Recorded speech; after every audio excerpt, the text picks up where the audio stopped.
Hey guys, hope your day has been going well.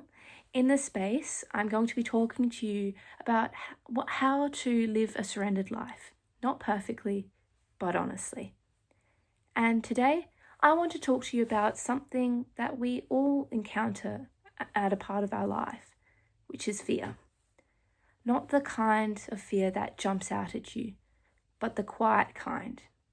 The kind that lingers, that shows up in the silence, that whispers questions when the lights go out. The kind that makes your heart beat too fast and your thoughts run too loud. Fear isn't always loud. It's not always a scream. Sometimes it's like how I describe it as a slow drip, a feeling in your stomach, a pause in your plans, a what if that loops on repeat continuously. Fear of being misunderstood, fear of choosing wrong, fear of staying stuck in the same position as you have been, fear that something will fall apart and you won't be able to fix it. I know what it's like to walk around with clenched fists, holding it all together because you're so scared to let anything fall. I'm not saying that I know where you are at right now, as we're all different. But I can definitely sympathize with you as I have been through this countless times in my life. I've had nights when my prayers actually turned into questions. What if it doesn't work out? Where was God in this moment? What if I can't handle what's ahead? I used to think fear meant I didn't believe hard enough, that if I just had more faith, I wouldn't have to feel this way. But that's not true. Being scared does not mean you're broken. It means you're human. And like I said before, I've been there. So let's get real about fear. I remember one time in my life, I was helping out at a school camp. And late one night, I was sitting down by myself. It was so quiet and so still, but my chest was heavy. I was worrying about certain things about my life and having a fear of not knowing what I'm going to do in my life after this mission that I was doing. And I couldn't name what I was afraid of exactly, just everything. I was overthinking constantly. And I sat under the stars, and for a moment, it felt like the night sky understood me better than I understood myself. I didn't know what tomorrow would look like. I didn't know if I could carry what was coming. And in that moment, I didn't hear God shout. I didn't get a big sign, but I did feel a stillness, a kind of inner hush. It didn't fix everything, but it reminded me, even in the darkness of your life, I wasn't by myself, as the Lord is with me. There's a passage that actually always lands and just speaks differently for me when I'm anxious. It's Isaiah 43 verse 1. And it says, "Do not be afraid, for I have redeemed you. I have called you by name. You are mine."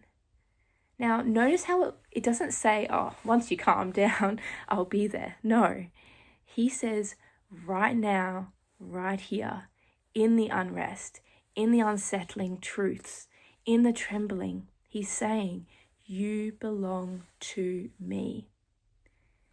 For me, fear feels like it has its own language though. It tells you all these untruths. Oh, you're not ready. You're going to mess this up. People are looking. People are staring at you. Everyone else is stronger than you. But these voices, they don't come from love. And they certainly don't come from God our Father.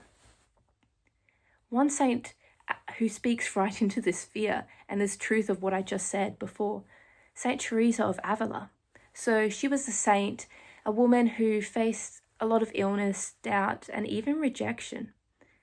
And she still became one of the greatest mystics that we know and reformers of the church. She wrote these words that I often return to. "Let nothing disturb you. Let nothing frighten you. All things are passing. God never changes. I'll say it one more time. Let nothing disturb you. Let nothing frighten you. All things are passing, but God never changes. Now, that line really steadies me. It tells me that fear isn't the end of the story, and peace doesn't come from control. It comes from God, who knows all things, And two things also that has helped me walk through the fear, knowing and trusting that God is there. The first is just a pause. Not everything needs a reaction. Sometimes fear just needs to have some room to unravel.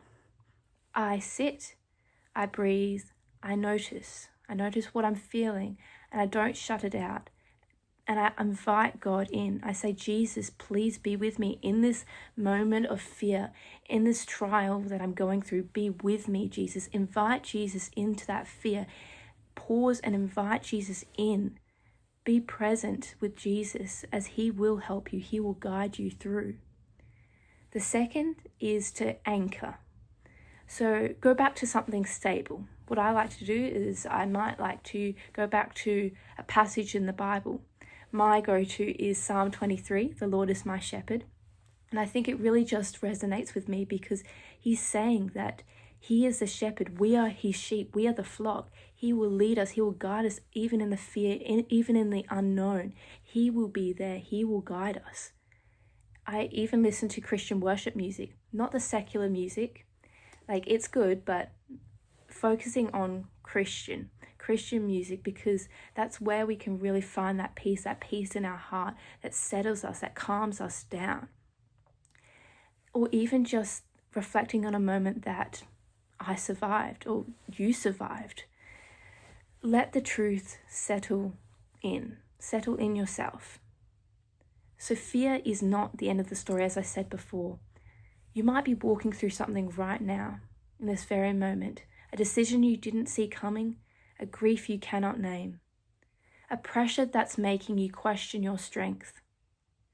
But listen, fear doesn't get to write the final line.